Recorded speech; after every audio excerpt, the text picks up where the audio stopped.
নমস্কার দর্শক বন্ধু। জীবন দর্শন জ্যোতিষ পরিচর্যায় জ্যোতিষ অনুরাগী বন্ধুদের জানাই সাদর প্রণাম।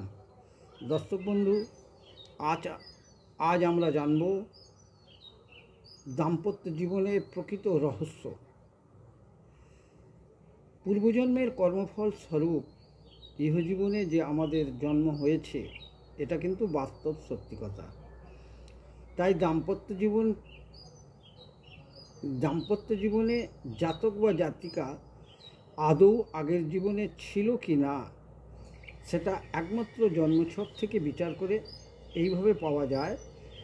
যদি লগ্ন বা রাশি দুজনেরই একই হয়, তাহলে জানবেন পূর্বজন্মে এই দুটি সাথী হিসেবে ছিল। কিংবা যদি লগ্ন বা রাশির অধিপতি একে অপরের মিত্র হয়, তাহলেও পূর্বজন্মের সাথী হিসেবেই ইহজীবনে প্রাপ্ত হয়েছে জানতে হবে। যদি কিংবা পঞ্চমে, নবমে কিংবা লগ্নে যদি একে অপরের লগ্নের অধিপতির অবস্থান করে, তাহলে এটাও জানা যায় যে পূর্বজন্মের সাথী হিসেবে ইহজীবনে প্রাপ্ত হয়েছে। তাই দর্শক বন্ধু, অহেতুক একে অপরকে দোষ দিয়ে একে অপরকে অবহেলিত করে জীবনটা নষ্ট করবেন না।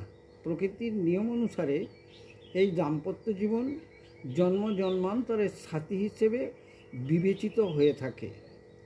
একদিন দেখবেন জীবনে একদিন অবশ্যই খুঁজে পাবেন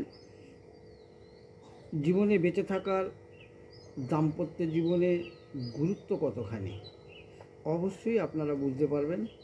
তাই দর্শক বন্ধু, অহেতুক একে অপরকে দোষ না নিয়ে, একে অপরকে হেনস্থা না করে, অবহেলিত না করে একে অপরকে বুঝে নেবার চেষ্টা করবেন সর্বদা। কারণ এটা নতুন জীবনে আপনাদের কিছু পরিচিতি সৃষ্টি করার জন্যই জন্ম হয়েছে। নমস্কার দর্শক বন্ধু, আজ এই